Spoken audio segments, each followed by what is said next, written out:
The champagne glass slipped from my hand before I even realized I'd let go, crystal shattering against the marble floor of the Windsor Estate's formal dining room, spraying Dom Perignon across my mother's Louboutins like some kind of prophetic warning I was too stunned to interpret.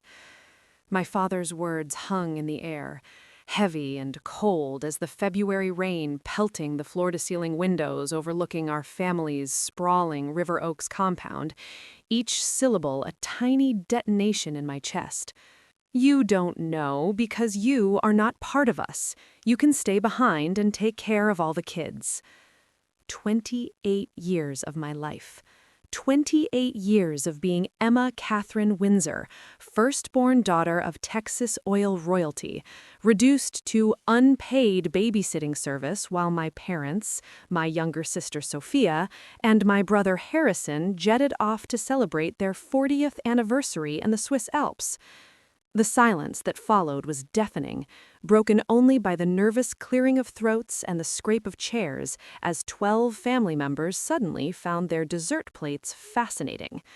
My Aunt Caroline's fork clattered against fine china. Uncle Robert reached for his scotch with a trembling hand.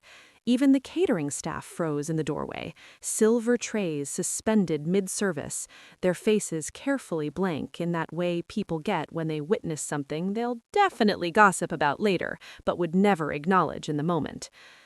I looked at my mother first, expecting some flicker of intervention, some maternal instinct to kick in and soften the blow my father had just delivered with all the casual cruelty of a man who'd never been told no in his entire privileged life. Victoria Windsor sat perfectly composed in her seat at the head of the table, her signature platinum bob catching the candlelight, diamond tennis bracelet glittering as she raised her wine glass to her lips with studied indifference. She didn't even glance my way. My father, Charles Windsor III, adjusted his cufflinks and reached for the vintage port as if he'd just commented on the weather, rather than publicly disowned me in front of our entire extended family. Sophia, my 24-year-old sister with her Instagram-perfect life and her gallery of filtered lies, actually smirked into her napkin. Harrison, barely 21 and already groomed to take over Windsor Energy despite his complete lack of qualifications beyond being born male, stared at his phone like the coward he'd always been. The kids they were referring to belonged to my cousin Jennifer and her husband Blake, 3 little tornadoes under the age of 7 who'd spent the last 2 hours running through the house like it was a Chuck E. Cheese instead of a multi-million-dollar estate. Jennifer shifted uncomfortably in her seat, her face flushing red as she realized her children had just become ammunition in whatever twisted power play my parents were executing. I could have crumbled right there, could have let the humiliation wash over me until I drowned in it, could have excused myself quietly and preserved whatever dignity I had left by making myself small and invisible, the way I'd learned to do over the years. Instead, I smiled. It wasn't a pleasant smile, wasn't the carefully practiced expression I'd perfected at countless charity galas and society functions where Windsor women were expected to be decorative and agreeable. This was something else entirely, something that came from a place deep inside me that I hadn't known existed until that exact moment. A place where all the swallowed disappointments and overlooked accomplishments and casual dismissals had been quietly accumulating like interest on a debt nobody knew I was keeping track of. "Actually," I said, my voice cutting through the tension with unexpected clarity, "I have plans next week that I completely forgot about until just the second." My father's eyebrow arched in that dismissive way he had, the expression that said he didn't believe me and didn't particularly care whether I was lying or not. "Emma, don't be dramatic. Your mother and I have already made the arrangements. The trip is for immediate family only." The implication was crystal clear, had been crystal clear my entire life if I was being honest with myself. Immediate family meant the people who mattered, the people who fit into the Windsor legacy narrative my parents had been crafting since before I was born. Sophia, with her art history degree from Yale, and her engagement to Senator Morrison's son. Harrison with his guaranteed executive position waiting for him the moment he finally graduated from UT Austin, whenever that might be. And then there was me, Emma with the full-ride scholarship to Rice University that my father had dismissed as cute but unnecessary. Emma with the PhD in forensic accounting that had earned me a prestigious position at one of Dallas's top investigative firms. Emma who'd spent the last 5 years quietly unraveling corporate fraud cases that put away executives just like my father. "My plans aren't dramatic, Daddy," I said, letting that childhood nickname drip with just enough honey to make the poison underneath less immediately obvious. "I have a meeting with the board of Windsor Energy next Wednesday. Funny thing about being a shareholder, even a minority one, I'm entitled to attend board meetings when I request them, and I requested this one 3 weeks ago." The color drained from my father's face so fast I thought he might actually have a medical emergency right there at the table. My mother's wineglass paused halfway to her lips. Uncle Robert, who served as CFO of Windsor Energy, started coughing so violently his wife had to pound him on the back. "That's impossible," my father said, but his voice had lost that commanding certainty it usually carried. "You don't have enough shares to request a board meeting. Those shares I gave you when you turned 21 were non-voting." "Were" being the operative word, I replied, standing up now, suddenly feeling like I'd grown 6 inches taller in the last 30 seconds. Turns out Grandmother Windsor's will had some interesting provisions that weren't fully explained to me when she passed 5 years ago. Her lawyer finally tracked me down last month. Apparently, on my 28th birthday, which was exactly 6 weeks ago if anyone was keeping track, those non-voting shares automatically converted to voting shares, and combined with the additional shares she left me in a separate trust that I only just gained access to, I now control 11% of Windsor Energy. Not enough to outvote the family block, but definitely enough to request emergency board meetings and initiate forensic audits if I feel the company's financial integrity might be compromised. The silence that followed was so complete I could hear the antique grandfather clock ticking in the hallway, each second marking the shift in power dynamics that nobody in this room had seen coming, except possibly my grandmother, who'd always been sharper than anyone gave her credit for. Sophia recovered first, her voice dripping with condescension.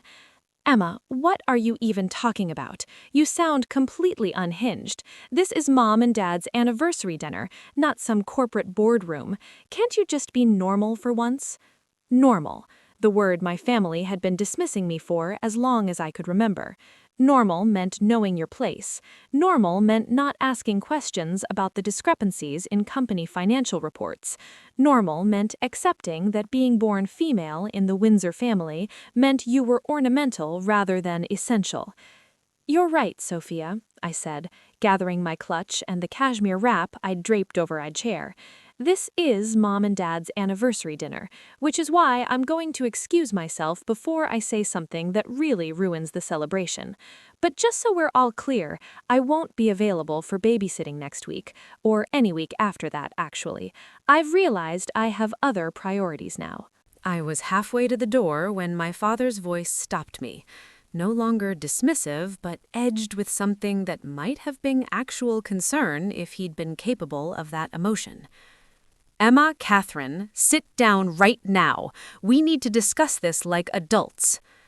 I turned back to face him, and for the first time in my entire life, I saw something in his expression that looked almost like fear. "We can discuss it at the board meeting, Daddy. I'm sure Uncle Robert can fill you in on the agenda I submitted. It should make for fascinating reading, especially the part about the offshore accounts and the creative bookkeeping that's been happening since 2019. Sleep well tonight. I have a feeling you'll need your rest for what's coming." The look my mother gave me as I walked out could have frozen hell itself, but I didn't care anymore. Something inside me had fundamentally shifted. Some weight I'd been carrying for 28 years, suddenly lighter now that I'd finally set it down. The rain had intensified by the time I reached my car, a sensible Mercedes sedan that my father had always criticized as too boring for a Windsor daughter, as if my choice of vehicle was another personal failing in his endless list of my disappointments. I sat in the driver's seat for several minutes, hands shaking slightly on the steering wheel, adrenaline making my heart race as the enormity of what I'd just done started to sink in. My phone buzzed with incoming messages, the family group chat that I'd been muted in for months suddenly coming alive with activity. I didn't need to look to know what they were saying, could imagine the carefully crafted messages designed to make me feel guilty for ruining the evening, for being difficult, for not knowing my place. Instead of checking my phone, I pulled out the envelope my grandmother's lawyer had given me 6 weeks ago, the one I'd read so many times the creases were starting to wear thin. Her handwriting covered the enclosed letter, elegant cursive from another era, words that had given me permission to finally stop shrinking myself to fit into spaces that were never designed for me in the first place. "Dearest Emma," it began, "if you're reading this, I'm gone, and you've finally reached the age where you can understand what I'm about to tell you. Your grandfather built Windsor Energy from nothing, but it was my money that saved it during the oil crisis of the 80s, my family's old Dallas fortune that kept the company afloat when your grandfather's pride nearly sank it. I made him promise that my investment would be protected, that it would eventually go to the grandchild who had the intelligence and integrity to use it properly. I watched all 3 of you grow up, Emma, and I knew from the time you were 10 years old that you were the one. Sophia is too much like your mother, all surface and no substance. Harrison is too much like your father, entitled and lazy. But you, my darling girl, you have your grandfather's business mind and my family's backbone. The shares I'm leading you represent 30 years of careful planning and quiet accumulation. Your father doesn't know the full extent of what I controlled, and by the time he figures it out, you'll already have the power to protect yourself and demand the respect you've always deserved.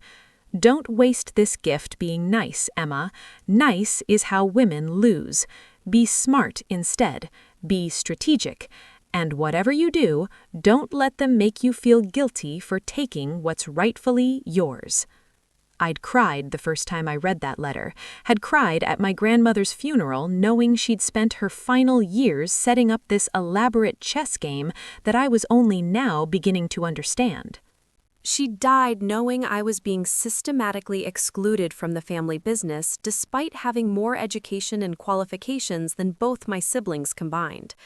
She'd watched my father pass over me for every opportunity, had seen my mother train Sophia in the art of marrying well instead of doing well, and she'd decided to do something about it the only way she knew how, by hitting them where it hurt most, right in the profit margins and power structures they'd spent decades building.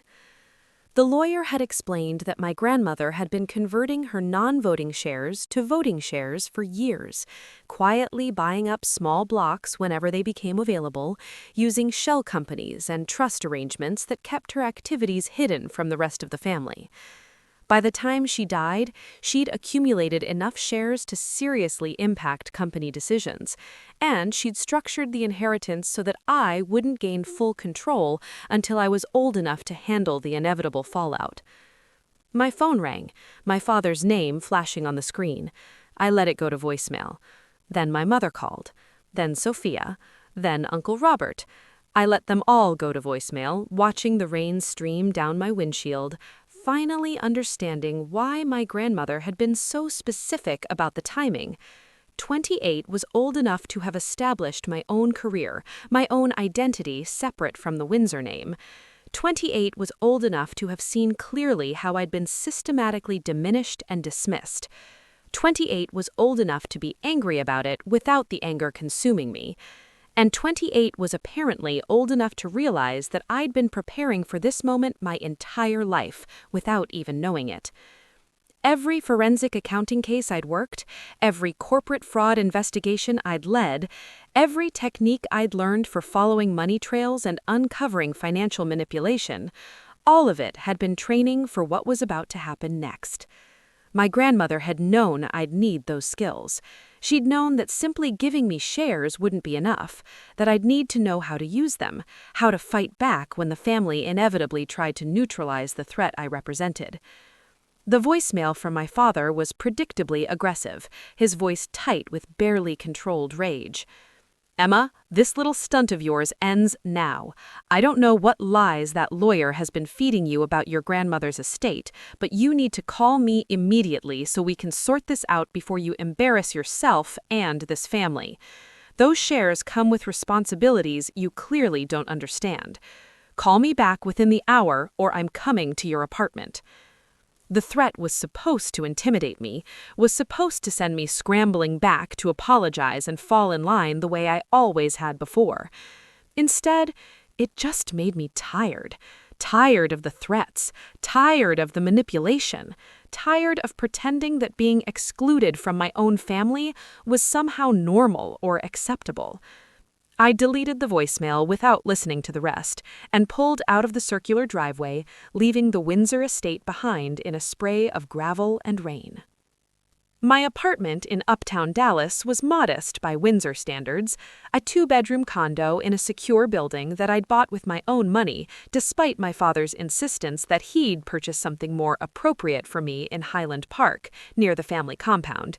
He'd been furious when I'd refused, had accused me of being deliberately difficult and ungrateful.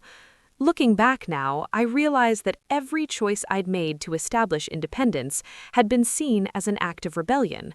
Every attempt to build something separate from the family, interpreted as rejection rather than self-preservation. The security guard in the lobby waved as I walked past, and I was grateful for the building's strict no-visitor policy that would keep my family from showing up unannounced tonight. I needed time to think, time to prepare for what was coming, time to review the documents my grandmother's lawyer had provided and decide exactly how I wanted to play this. The audit I'd commissioned wasn't a bluff, though I'd made it sound like I was just discovering problems with Windsor Energy's books. The truth was, I'd been quietly investigating my own family's company for the last 6 months, ever since my grandmother's lawyer had first contacted me about the pending inheritance. He'd suggested that I might want to familiarize myself with Windsor Energy's financial health before taking on a significant shareholder position. And what I'd found had been both shocking and somehow completely predictable. My father had been systematically siphoning money out of the company for years, using a complex network of shell corporations and creative accounting to hide personal expenses as business costs. The offshore accounts contained millions that should have been reported as taxable income. The bookkeeping showed clear evidence of securities fraud that could result in federal charges if the SEC ever caught wind of it. And my Uncle Robert, the CFO, who was supposed to be the financial conscience of the company, had been complicit in all of it, probably getting his own cut in exchange for keeping the books deliberately opaque. I spread the documents across my dining room table. Years of fraudulent transactions and hidden accounts laid out in neat columns that told a story of greed and entitlement that would have made my grandfather sick if he'd lived to see it. The company he'd built on hard work and legitimate business practices had been turned into a personal piggy bank by the son who'd inherited it, and nobody had bothered to check because Windsor Energy was still profitable enough that the other board members didn't ask inconvenient questions. But profitability wasn't the same as honesty, and maintaining the appearance of success while hollowing out the foundation was exactly the kind of short-term thinking that destroyed companies and ruined lives. My grandmother had known something was wrong, even if she hadn't known the specific details. She'd seen enough in the financial reports she still received as a major shareholder to know that the numbers didn't quite add up, and she'd trusted me to be thorough enough to find the truth. The question now was what I planned to do with this information, and that's where my grandmother's letter became less clear. She'd given me the tools for revenge, had handed me the power to destroy my father's reputation and possibly send him to prison, but she hadn't told me whether that's what she actually wanted. The letter spoke about demanding respect and taking what was rightfully mine, but it didn't explicitly say, burn it all down, and I wondered if that ambiguity was intentional. Maybe she'd wanted me to make that choice myself, to decide how far I was willing to go to get justice for all the years of being overlooked and dismissed. The temptation to go nuclear was intense, to take everything I'd found straight to the SEC and watch my father's empire crumble while I stood safely aside with my independently established career intact. But there was another option, one that my forensic accounting training had taught me to always consider. Leverage was often more valuable than destruction.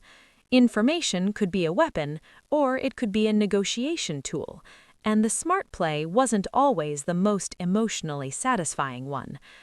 My phone buzzed again, this time with a text from an unknown number. "Emma, this is Olivia Chen from the Dallas Business Journal. I heard there was an interesting scene at the Windsor anniversary dinner tonight." Any comment? My stomach dropped.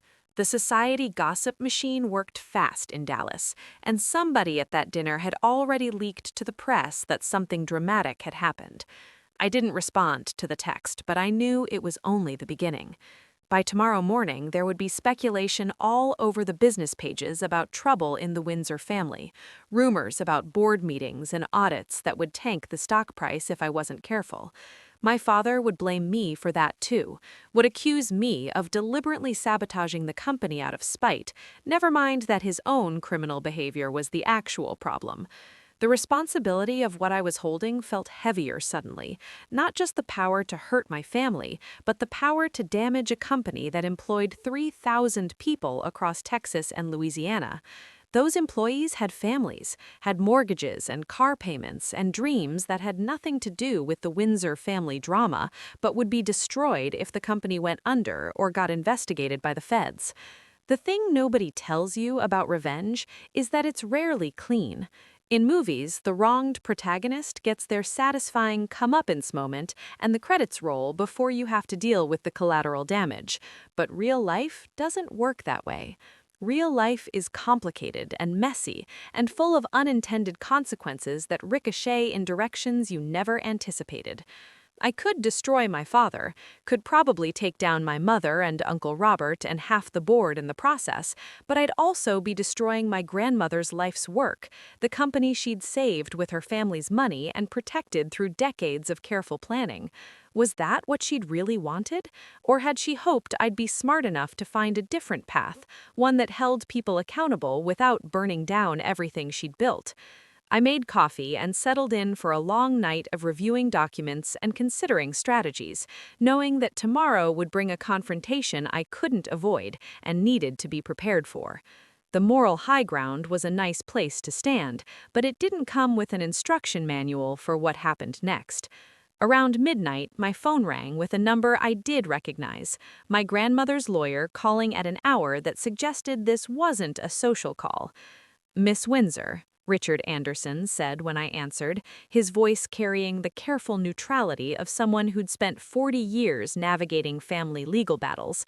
"I hope I'm not calling too late, but I thought you should know that I've received several calls this evening from other members of your family requesting copies of your grandmother's will and the trust documents related to your shares. I've declined, of course, as you're the only beneficiary entitled to that information, but I wanted to give you a heads up that they're clearly scrambling." I thanked him for the warning and asked the question that had been nagging at me since I'd read my grandmother's letter for the first time. Did she tell me what she wanted me to do with this? Did she give me any instructions about how she hoped I'd use the shares and the information she knew I'd eventually discover? There was a long pause on the other end of the line, long enough that I wondered if the call had dropped. Then Richard sighed, the sound of someone who'd been carrying a secret for too long and was relieved to finally share it. "Your grandmother came to see me about 6 months before she died. She knew her time was running out, and she wanted to make sure everything was in place." I asked her the same question you just asked me. I said, Eleanor, do you really want Emma to find out about the fraud? Do you want her to be the one who has to decide whether to report her own father to the authorities? And you know what she said? I waited, holding my breath, suddenly desperate to know what my grandmother had been thinking in those final months. She said, Emma is the only one in that family with both the intelligence to see what needs to be done and the conscience to do it right. I'm not telling her what to choose because this isn't about me getting revenge from beyond the grave. This is about giving her options, giving her power, and trusting her judgment. Whatever she decides, it'll be the right choice because she's the only one who actually cares about more than just the money. The call ended shortly after that, leaving me alone with my coffee and my documents and the weight of my grandmother's faith in me sitting heavy on my shoulders. She'd given me power but also responsibility, had trusted me to be better than the people who'd raised me, to find a solution that didn't just serve my own anger but actually solved the problem.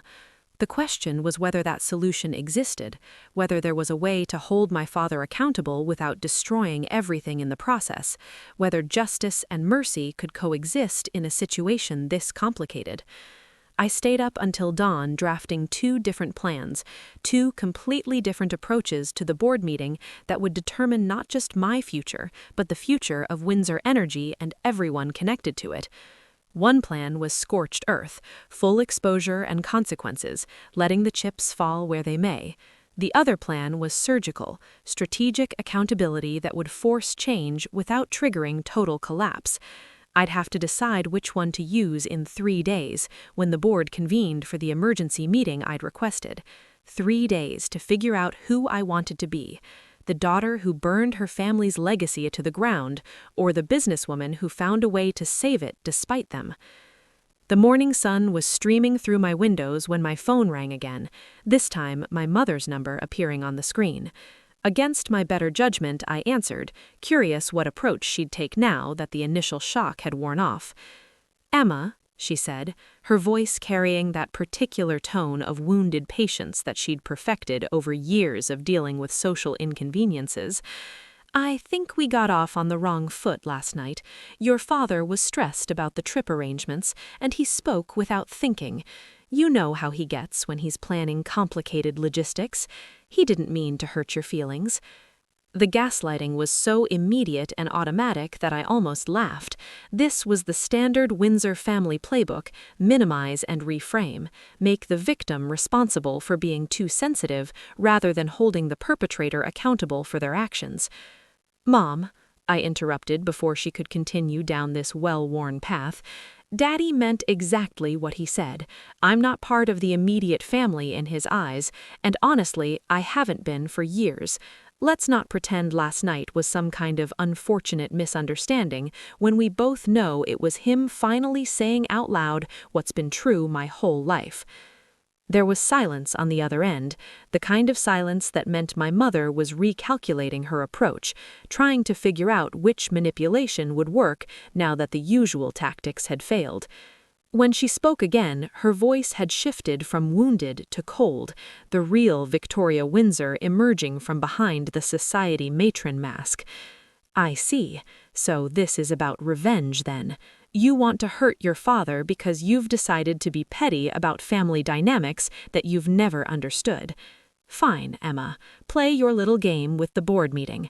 Just remember that when this is over and you've burned every bridge you have, you'll be the one left alone. Family is all that matters in the end, and you're choosing to destroy that over hurt feelings and some misguided sense of righteousness.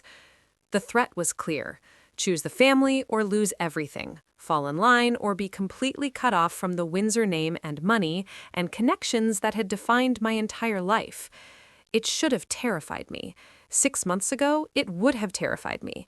But standing there in my own apartment that I'd bought with my own money, having spent the night reviewing evidence of crimes that my father had committed while hiding behind that same family name, I felt nothing but clarity. "You're right, Mom," I said, surprising her into silence. Family is all that matters. That's why I'm doing this. Because a real family doesn't exclude people for being born female. A real family doesn't commit fraud and expect everyone to look the other way. And a real family doesn't threaten and manipulate when someone finally stands up and says enough. I'll see you at the board meeting.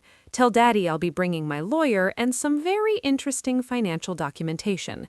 He'll know what I'm talking about. I hung up before she could respond, before the old patterns of guilt and obligation could creep back in and make me second-guess what I knew needed to happen. The die was cast now. There was no walking this back, no pretending we could all just forget what had been said and return to the careful fiction of family harmony that had never actually existed in the first place.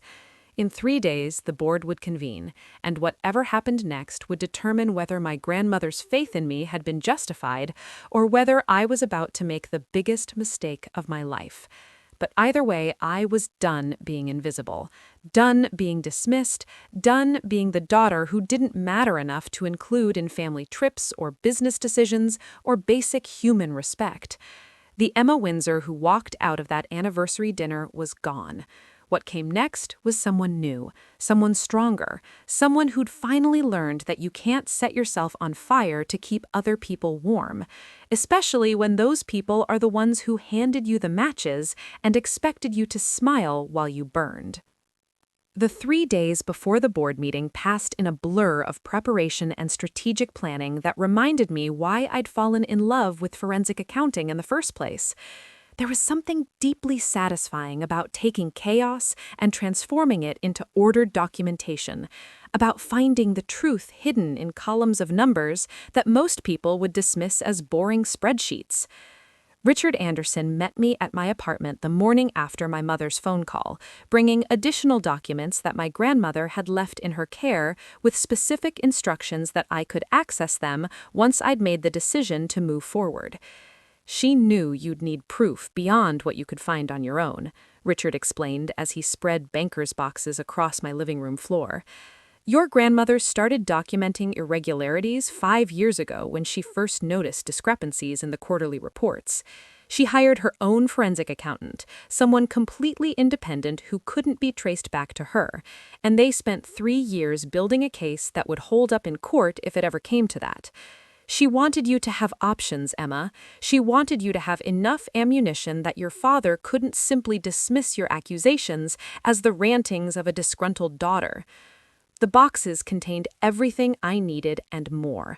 Copies of wire transfers to offshore accounts that matched perfectly with business expenses claimed on Windsor Energy's books, meaning my father was essentially paying himself twice for the same transactions.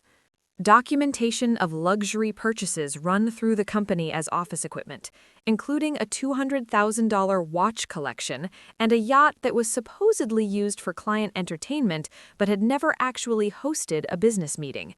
Evidence of stock manipulation, where my father had used inside information to trade shares through family trusts, clear securities violations that carried serious prison time if prosecuted.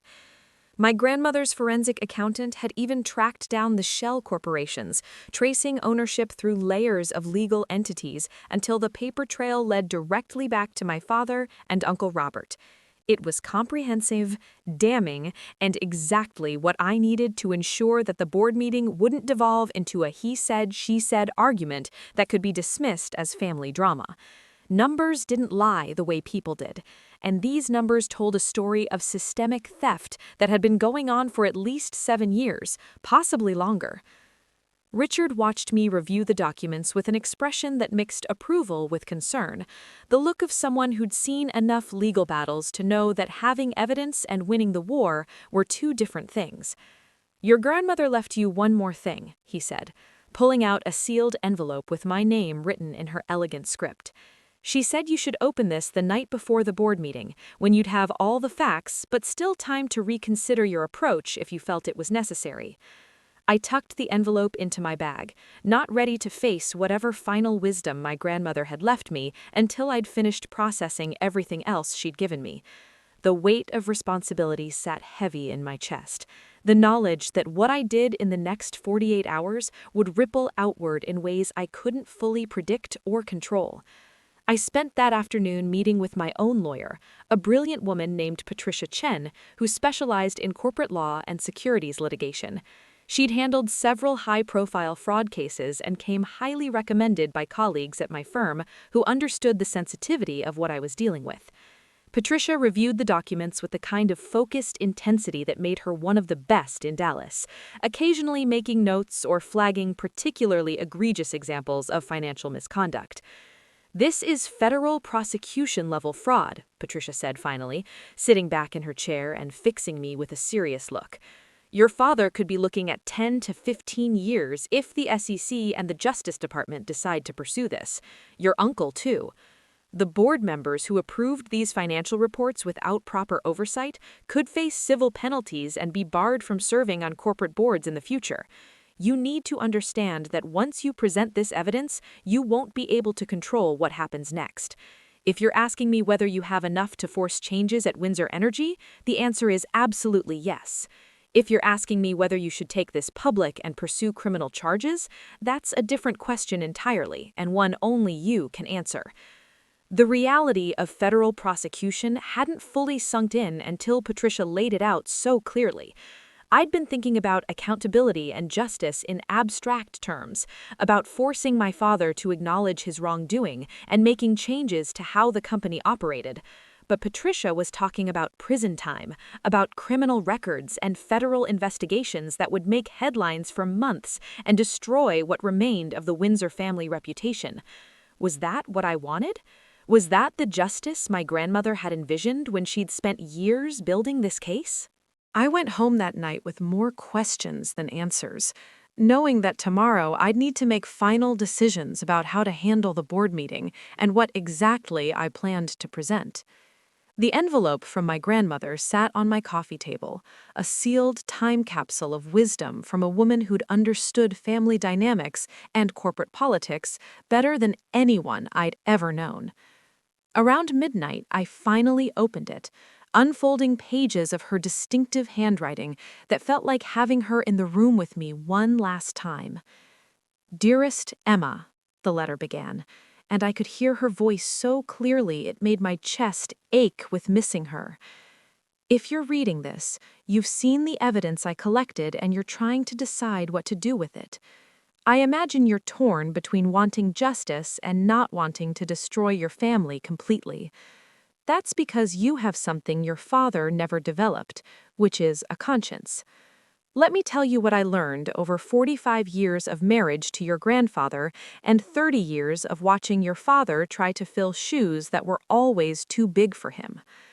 Your grandfather built Windsor Energy through hard work and integrity. He made mistakes, certainly, and he had an ego that sometimes got in the way of good judgment, but he never stole from his own company, and he never treated people as disposable. When my family's money saved Windsor Energy during the oil crisis, your grandfather was grateful, but also deeply ashamed that he'd needed rescuing. That shame drove him to work twice as hard to pay back every penny I'd invested, and he succeeded. The company you're trying to save is built on that foundation of integrity, Emma. Your father has been systematically dismantling that foundation for years, taking what he didn't earn and hiding his theft behind the Windsor name. If you let that continue, there won't be a company left to save. The cancer will spread until Windsor Energy collapses under the weight of its own corruption, and 3,000 employees will lose their jobs because one man couldn't control his greed. My grandmother's words hit hard because they articulated exactly what I'd been feeling but hadn't known how to express. This wasn't just about my hurt feelings or family dynamics. This was about protecting something valuable that was being destroyed from within. Here's what I want you to know, Emma. Justice doesn't always mean prosecution and prison time. Sometimes justice means removing people from positions of power where they can continue to do harm. Sometimes it means forcing accountability and restitution, even if it happens quietly. Your father loves the Windsor name and everything it represents more than he loves actual people, including his own children. Use that. His worst nightmare isn't prison, it's public humiliation and losing control of the company he believes is his birthright. You have the power to give him a choice, which is more mercy than he probably deserves, but might be the smart play anyway. Offer him a way out that protects the company and the employees while still holding him accountable. Force him to step down, force him to repay what he's stolen, force him to agree to independent oversight that will prevent this from ever happening again. And if he refuses, if he's too proud or too stupid to take the deal, then you burn it all down and let the consequences fall where they may. You're not responsible for his choices, Emma. You're only responsible for giving him the chance to do the right thing and for following through if he doesn't. The letter continued for several more pages, outlining specific suggestions for how to structure a deal that would force my father out while protecting the company and providing me with guarantees that I'd have real power going forward. My grandmother had thought through every angle, every possible response my father might have, every way he might try to weasel out of accountability while maintaining his position. She'd even included draft language for agreements and contracts that Patricia could use as starting points for negotiation. Reading her words, I realized that my grandmother hadn't just given me evidence of wrongdoing. She'd given me a complete strategic playbook for how to handle what came next. And the strategy she recommended wasn't scorched earth. It was surgical precision, removing the cancer while saving the patient. The choice is yours, my darling girl, the letter concluded. I've given you the tools and the strategy, but you're the one who has to live with whatever you decide. Just remember that being merciful doesn't mean being weak, and being strong doesn't require being cruel. Find the path that lets you sleep at night, the one where you can look at yourself in the mirror and be proud of who you've become. That's the only approval that matters. I love you, and I'm so proud of the woman you are. Make them see what I always saw. Make them understand what they've been too blind to recognize. You are the future of Windsor Energy, whether they like it or not. I didn't sleep that night, instead spending the hours until dawn working with Patricia to draft the proposal my grandmother had outlined. We refined the terms, tightened the language, built in protections that would prevent my father from agreeing to step down and then finding loopholes to maintain control anyway. By the time the sun came up, we had a document that was fair but firm, offering my father a way to exit with some dignity while ensuring that Windsor Energy would move forward under proper oversight and legitimate financial practices.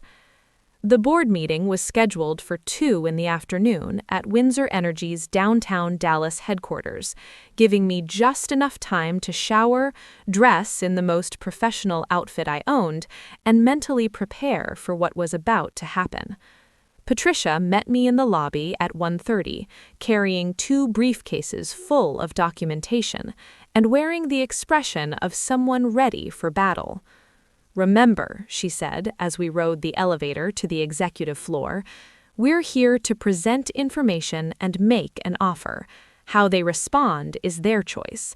Don't let them make you feel guilty for holding them accountable. The boardroom was exactly as I remembered from the few times I'd been allowed to attend meetings, all dark wood paneling and oil paintings of Texas landscapes, designed to project old money and established power. My father sat at the head of the table in what had been my grandfather's chair, flanked by Uncle Robert and 4 other board members who all looked distinctly uncomfortable with whatever they'd been told about today's emergency meeting. My mother sat in the corner, not technically a board member, but present as a major shareholder, her face composed in that neutral expression she'd perfected for unpleasant social situations. Sophia was nowhere to be seen, apparently deciding that whatever was about to happen wasn't worth witnessing personally. Harrison slouched in a chair along the wall, looking like he'd rather be literally anywhere else, which was probably the most relatable thing about my little brother. I took my seat at the opposite end of the table from my father, Patricia beside me, and waited for the formal meeting to begin. My father called the meeting to order with obvious reluctance, his voice carrying none of its usual commanding authority. Emma has requested this emergency meeting, so I'll turn the floor over to her. I stood, smoothing my skirt and taking a deep breath before beginning what would either be the smartest or stupidest thing I'd ever done. Thank you for making time to be here today. I know this meeting was called on short notice, but the matters we need to discuss couldn't wait. As you all know, I recently inherited a significant stake in Windsor Energy from my grandmother's estate, giving me both voting shares and the right to request board meetings and audits. After reviewing the company's financial reports over the past several years, I noticed some concerning irregularities that warranted further investigation. I nodded to Patricia, who began distributing folders to each board member, thick packets containing carefully organized evidence of the fraud we'd documented. What you're looking at represents 7 years of financial misconduct at Windsor Energy. Unauthorized wire transfers to offshore accounts totaling approximately $8.3 million, personal expenses run through company accounts that don't meet any definition of legitimate business costs, securities violations involving the trading of Windsor Energy stock using insider information, and accounting practices that appear designed to hide these activities from standard audits and board oversight. The silence in the room was absolute as board members began flipping through the documentation, their expressions shifting from confusion to shock to anger as they realized what they were seeing. Uncle Robert's face had gone completely white, his hands shaking slightly as he stared at wire transfer records that proved his complicity in the scheme.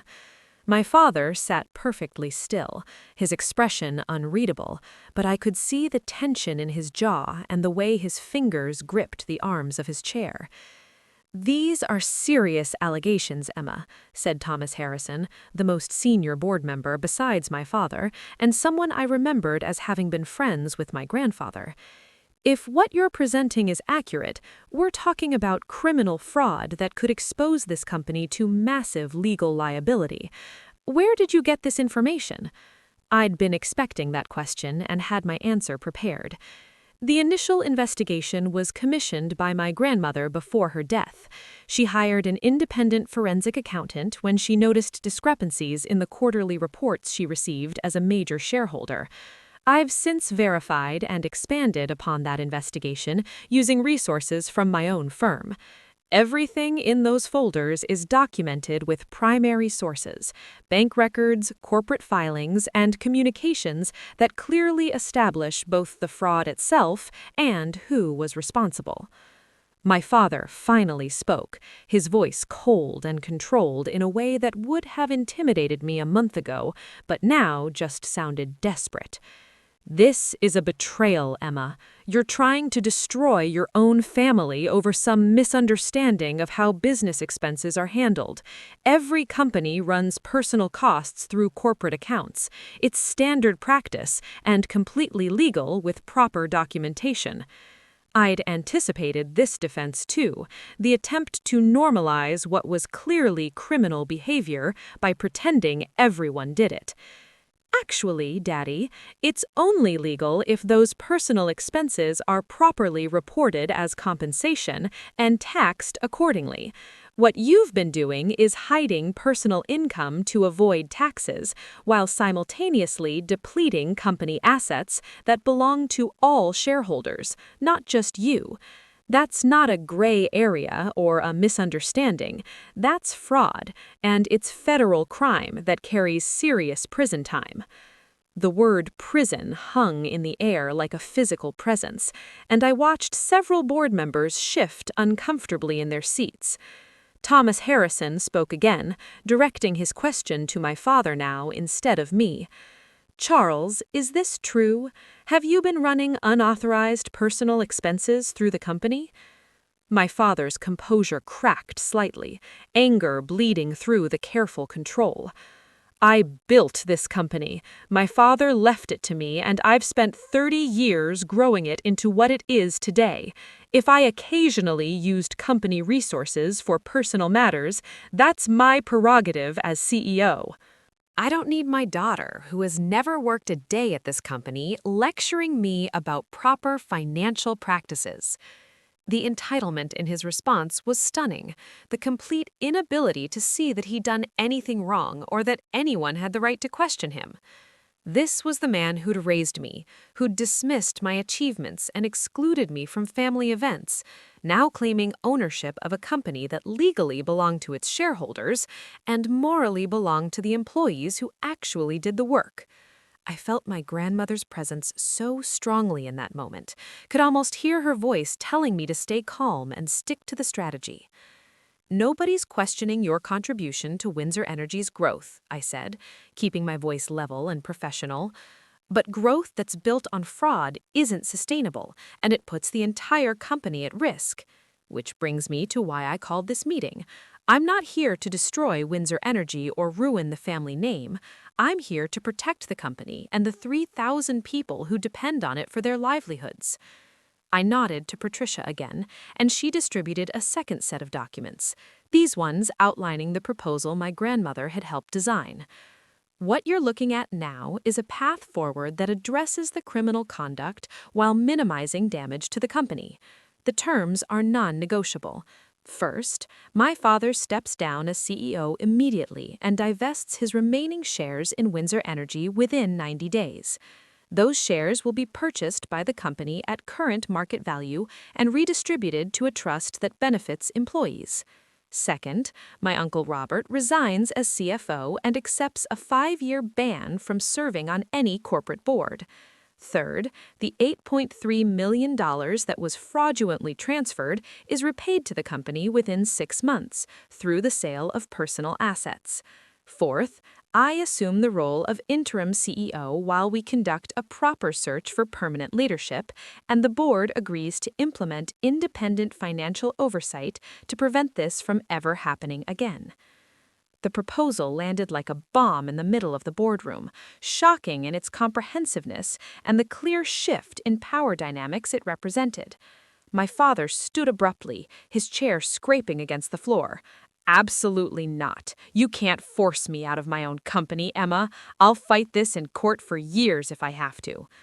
I'd been waiting for this moment, had prepared for exactly this response. You can fight it, and we both know you'll lose given the evidence I have, but while you're fighting, I'll be taking everything I've discovered to the Securities and Exchange Commission and the Justice Department. Federal prosecutors love cases like this, wealthy executives who think they're above the law. You'll spend the next decade in litigation and probably end up in prison anyway, and Windsor Energy will be destroyed by the scandal. Is that really what you want? Or would you rather take the deal that lets you walk away with your freedom and at least some of your reputation intact? The calculation was visible on my father's face, pride warring with self-preservation, the desperate need to maintain control, fighting against the reality that he'd finally been caught. Uncle Robert broke first, his voice shaking as he spoke. Charles, we need to take the deal. If this goes public, we're finished. Everything we've built, gone. At least this way, the company survives and we stay out of prison. My father turned on him with such fury that I thought he might actually strike him. You spineless coward. This is my daughter trying to steal what's rightfully mine, and you're just going to hand it to her? Thomas Harrison cleared his throat, drawing everyone's attention. Charles, I think you need to take a moment and really consider what Emma is offering here. I've been on this board for 20 years, and I've watched this company succeed despite some questionable financial practices that I now realize I should have questioned more carefully.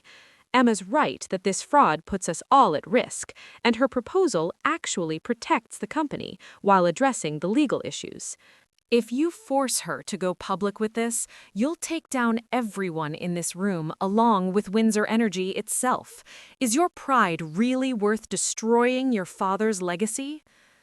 The invocation of my grandfather hit my father visibly, the reminder that this company existed before him and was supposed to continue after him. He sank back into his chair, suddenly looking older and smaller than I'd ever seen him. "You're asking me to give up everything," he said, and for the first time in my life I heard something that might have been actual vulnerability in his voice. "To just walk away from the company I've dedicated my entire life to because my daughter decides to stage some kind of corporate coup?" I felt Patricia tense beside me, ready to jump in with legal arguments, but I waved her off. This moment required something different than legal pressure, required me to be honest in a way I'd never been with my father before. "I'm not asking you to give up everything, Daddy. I'm asking you to give up what you stole and accept consequences for choices you made. You still have your freedom, your health, Mom, and whatever legitimate wealth you've accumulated over the years. What you don't get to keep is the ability to continue committing crimes while hiding behind the Windsor name. And honestly, you should be grateful that grandmother loved you enough to give you this option at all. She could have left instructions for me to go straight to the feds with everything she'd found. Instead, she gave you a chance to make this right, which is more than you gave me when you announced in front of the whole family that I wasn't part of you." The reference to the anniversary dinner hung in the air, the moment that had triggered everything that followed.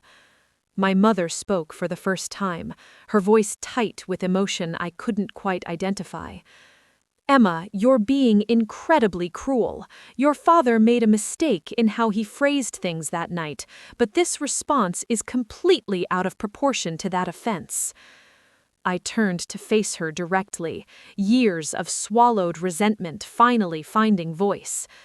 "Mom, this isn't about one comment at one dinner. This is about 28 years of being treated as less than because I was born female in a family that only values sons. This is about having my accomplishments dismissed, my career belittled, and my presence in the family treated as optional, while my brother, who barely graduated college, gets handed executive positions he didn't earn.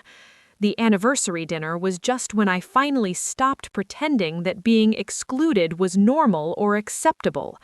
And discovering that Daddy has been committing fraud for years while lecturing me about family loyalty and Windsor values, that's just the final proof that this family's dysfunction goes way deeper than hurt feelings. The truth echoed in the boardroom, impossible to deny or dismiss now that I'd said it out loud. Thomas Harrison looked at my father with something like disappointment. "Charles, is Emma wrong? Have you been systematically excluding her from family and business despite her qualifications?" My father's silence was answer enough. Thomas sighed and looked around the table at the other board members. "I move that we accept Emma's proposal as presented. All in favor?" 4 hands went up immediately, board members who'd seen enough evidence and heard enough truth to recognize that fighting this was futile and potentially criminal. My father stared at them with betrayal written across his face, as if their willingness to hold him accountable was a worse offense than the fraud itself. "The motion carries," Thomas said formally. "Charles Windsor III is removed as CEO of Windsor Energy effective immediately. Emma Windsor is appointed interim CEO pending a full search for permanent leadership. Robert Windsor is removed as CFO effective immediately." The repayment terms outlined in Emma's proposal are approved and will be incorporated into binding legal agreements to be executed within 30 days. This meeting is adjourned. The speed with which it happened was almost anticlimactic after 3 days of preparation and strategic planning. My father sat frozen in his chair as board members gathered their materials and filed out, most of them avoiding eye contact with him. Uncle Robert left without saying a word, his career effectively over. My mother stood slowly, her expression unreadable as she approached me. "I hope you're satisfied, Emma. You've gotten your revenge. I hope it was worth destroying your family for." The accusations stung despite everything, despite knowing that I'd done the right thing. "I didn't destroy this family, Mom. Daddy did that when he chose fraud and exclusion over integrity and inclusion. I just finally stopped enabling it." She walked out without responding, leaving me alone in the boardroom with Patricia, Thomas Harrison, and my father, who still hadn't moved from his chair. Thomas approached me, extending his hand. "Your grandmother would be proud of you, Emma.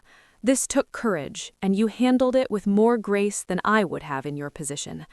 I'll work with Patricia to ensure all the legal agreements are properly executed. Welcome to Windsor Energy, officially this time." He left, and it was just me, my lawyer, and my father in the room where my grandfather had once led board meetings with integrity and vision. My father finally looked at me, and I saw something in his expression that might have been respect if it weren't tangled up with resentment and defeat. "You really are your grandmother's granddaughter," he said quietly. "She was the only person who ever successfully stood up to me. I should have known she'd find a way to keep doing it even after she was gone." I gathered my materials, suddenly exhausted from the adrenaline crash of the past few hours. "She didn't do this to hurt you, Daddy. She did it to save Windsor Energy from you. There's a difference." I walked toward the door, then turned back one last time. "For what it's worth, I really did love you.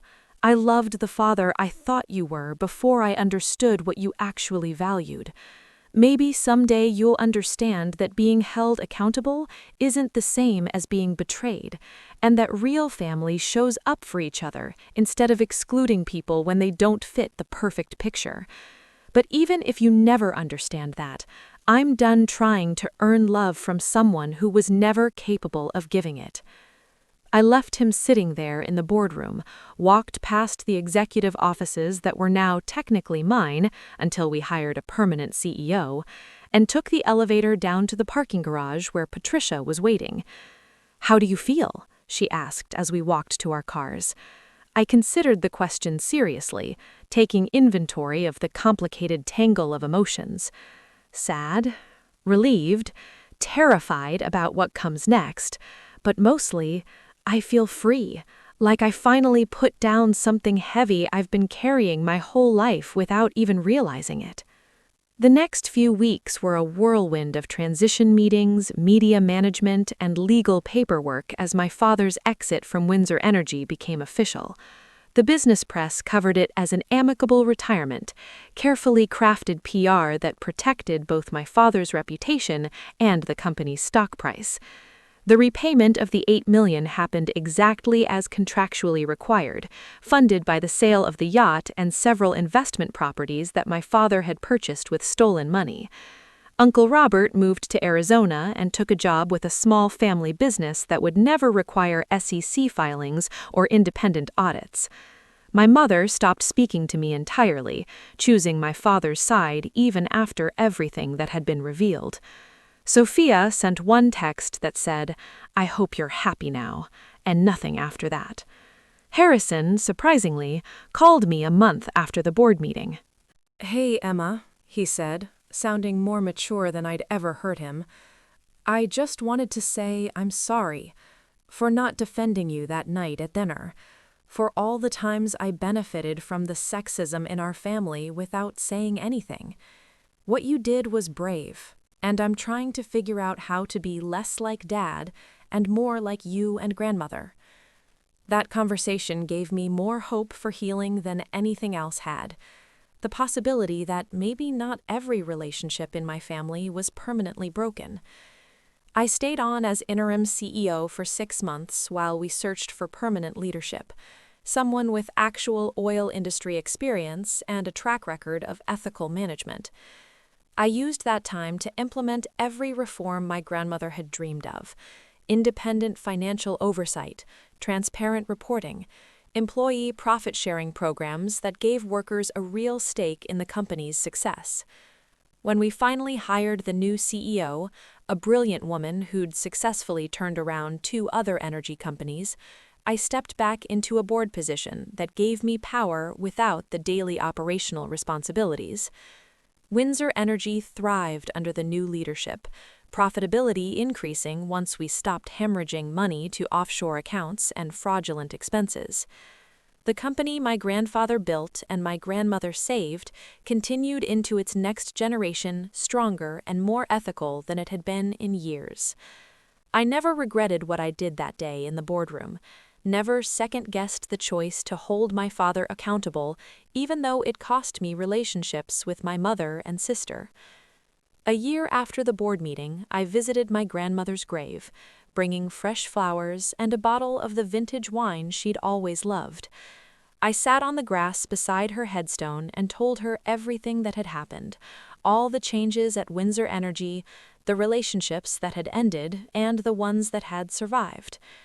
"You were right about everything," I said out loud, not caring if anyone heard me talking to a grave. About the fraud, about Daddy, about me being strong enough to handle this. I miss you so much, but I also feel like you're still here somehow, like you gave me everything I needed to become the person I was supposed to be. Thank you for believing in me when nobody else did. Thank you for giving me power, but also teaching me how to use it responsibly. And thank you for showing me that being kind doesn't mean being weak, and that real strength is about protecting people instead of controlling them. The wind picked up, rustling through the oak trees that shaded the cemetery, and I chose to believe that was my grandmother's way of telling me she heard me and approved.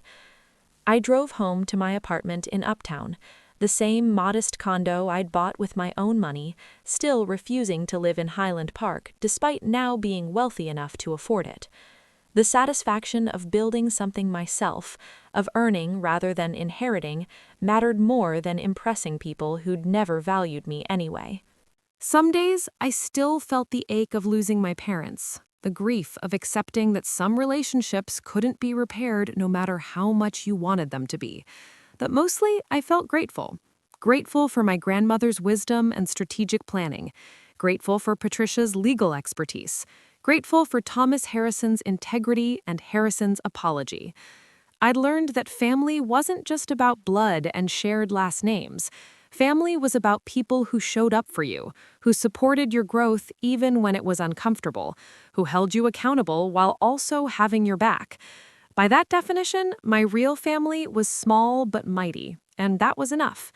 The lesson I carried forward from that anniversary dinner and everything that followed was simple but profound. Your worth isn't determined by other people's ability to see it, and sometimes the most loving thing you can do is stop setting yourself on fire to keep others warm. Justice doesn't always look like punishment. Sometimes it looks like boundaries, like accountability, like removing toxic people from positions where they can continue to cause harm. My grandmother had taught me that mercy and strength weren't opposites, that you could hold people accountable while still offering them paths to redemption, even if they chose not to take them. The greatest revenge wasn't destroying my father or watching him lose everything. The greatest revenge was building something better, was proving that the daughter they'd dismissed and excluded was more than capable of leading, was showing up every day with integrity and competence until nobody could deny that I'd earned my place. Revenge, I learned, wasn't about making others suffer. It was about refusing to suffer any more yourself, about stepping into your own power and using it to create the life and legacy you actually wanted, instead of accepting the scraps other people decided you deserved. I'd taken what my grandmother gave me, the shares and the evidence and the strategic wisdom, and I'd transformed it into something that honored her memory while also creating my own path forward. Windsor Energy was stronger because I'd had the courage to expose the cancer eating it from within. 3,000 employees kept their jobs because I'd chosen surgical precision over scorched earth. And I finally had the respect and recognition I'd always deserved, not because my last name was Windsor, but because I'd earned it through my own intelligence, integrity, and refusal to accept injustice as inevitable. Some nights I still thought about that anniversary dinner, about the moment my father's words had shattered whatever illusions I'd been holding on to about being truly part of my family. I used to think that moment had broken something in me, had damaged me in ways I'd spend years trying to repair. But looking back now, I realized it had actually freed me, had finally given me permission to stop shrinking myself to fit into spaces that were never designed for me in the first place. The Emma Windsor who walked out of the Windsor estate that rainy February night had been scared and hurt and uncertain about what came next. The Emma Windsor who'd stood in that boardroom and held her father accountable had been powerful and clear-eyed and unafraid. And the Emma Windsor who visited her grandmother's grave and thanked her for everything was grateful and at peace, and finally free. Justice had prevailed not through destruction, but through transformation, and the revenge I'd taken wasn't about pain, it was about dignity, about demanding to be treated with the respect I'd always deserved, and creating consequences when that respect was denied. My grandmother had given me the tools, but I'd been the one brave enough to use them, and in doing so, I'd become exactly who she'd always known I could be: strong, strategic, merciful when possible, ruthless when necessary, and absolutely unwilling to accept anything less than I was worth. That was the inheritance that truly mattered, not the shares or the money, but the knowledge that I was capable of standing up for myself and others, even when it was terrifying, even when it cost me relationships I desperately wanted to save. In the end, I hadn't just saved Windsor Energy, I'd saved myself. And that, more than any board position or financial settlement, was the real victory, the real revenge, the real justice. And it was more than enough.